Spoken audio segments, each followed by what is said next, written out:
পার্লামেন্টের সেশন ডাকতে যেমন নরেন্দ্র মোদী ভয় পায় যে ভাই প্রশ্ন আসবে, প্রচুর প্রশ্ন, সেই প্রশ্নের ভয়েই সর্বদলীয় বৈঠকে নরেন্দ্র মোদী উপস্থিত থাকেন না। আর একইভাবে মমতা বন্দ্যোপাধ্যায়ও মুর্শিদাবাদের দাঙ্গার পরে পুলিশের ভূমিকা নিয়ে তিনি প্রশ্নের সম্মুখীন হতে পারেন না, কারণ তিনি বিধানসভা ডাকবেন না। অথচ যিনি বিধানসভা ডাকছেন না তিনি কিন্তু আবার আঙুল তুলে বলছেন, হে নরেন্দ্র মোদী তুমি কেন পার্লামেন্ট ডাকছো না? আবার তার নরেন্দ্র মোদীর দল আবার বলছে যে মুর্শিদাবাদের দাঙ্গার পরে কেন মমতা বন্দ্যোপাধ্যায় বিধানসভা ডাকছে না। এই যে কম্পিটিটিভ অবস্থানটা, এই অবস্থানটা কিন্তু কনফিউজিং।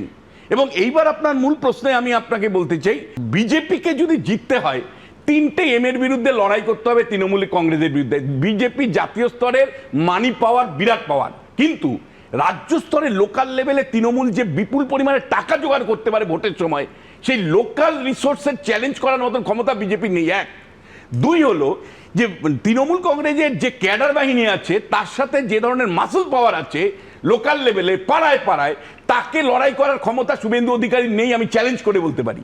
তৃতীয় যে বিষয়টা সেটা হলো যে পুলিশ আর তৃণমূলের মধ্যে কোনো পার্থক্য করা যায় না, ফলে যাহা তৃণমূল তাহাই পুলিশ। এই পুলিশ যে কোনো মূল্যে মমতা বন্দ্যোপাধ্যায়কে ক্ষমতায় রাখতে চায়, তার সাথে লড়াই করার ক্ষমতা শুভেন্দু অধিকারীদের নেই।